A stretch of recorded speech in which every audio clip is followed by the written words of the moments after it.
Israel's Prime Minister Benjamin Netanyahu, he told Sean Hannity that Israel and the U.S. have a grand mission to confront the threat of a nuclear Iran. Watch this.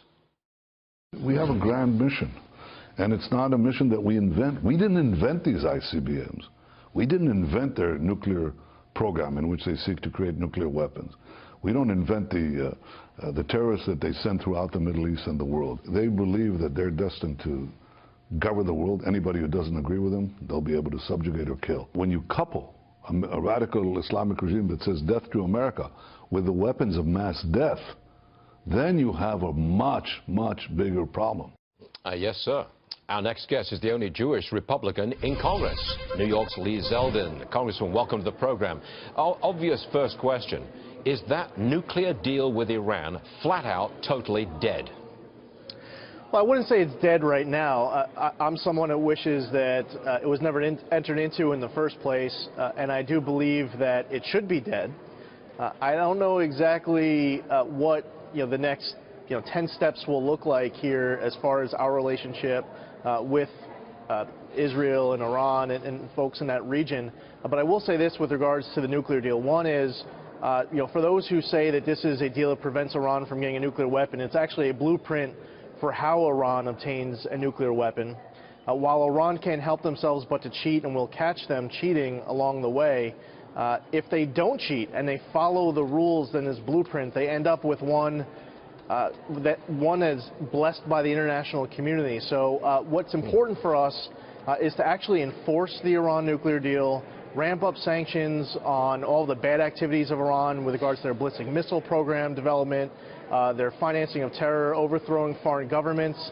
And when you have leverage back on the table that brings Iran into a position where they're begging for relief again, we're going in a different course than what we saw President Obama do. So I don't know if it's necessarily dead yet, but I do know that President Trump has a better grasp on reality than President Obama did as far as what this nuclear deal means and doesn't mean. Okay. I want to ask you about the president's executive order restricting travel from those 7 countries. It appears now that after that travel order, that travel restriction was stopped, 60% of the immigrants entering the country have come from those 7 predominantly Muslim countries. In other words, that's quite a few people have come in since the order was lifted, and they came from those countries. What do you say about that? I supported the president's order. The court made the wrong decision in stopping it. The president is correctly talking about rewriting and reintroducing a new order for a new temporary restriction on travel from countries that were identified by the last president and Congress as countries where there's a threat posed to the United States interests both at home and abroad. The president, this isn't a permanent ban on travel from these countries. He just wants to get a better handle on the vulnerabilities that exist within the vetting system to see where we can better secure our country.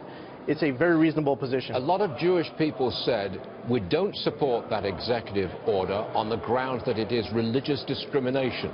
And Jewish folks know a lot about religious discrimination. Are you're firm in your support of that travel restriction? I am, and it's based on countries, not based on a religious test. And there are also 40 other majority Muslim nations that weren't included in that executive order. This just so happens that the threat that exists to the United States is coming from some nations that are majority Muslim. But I think that the executive order from that respect, it wasn't drafted as a religious test appropriately.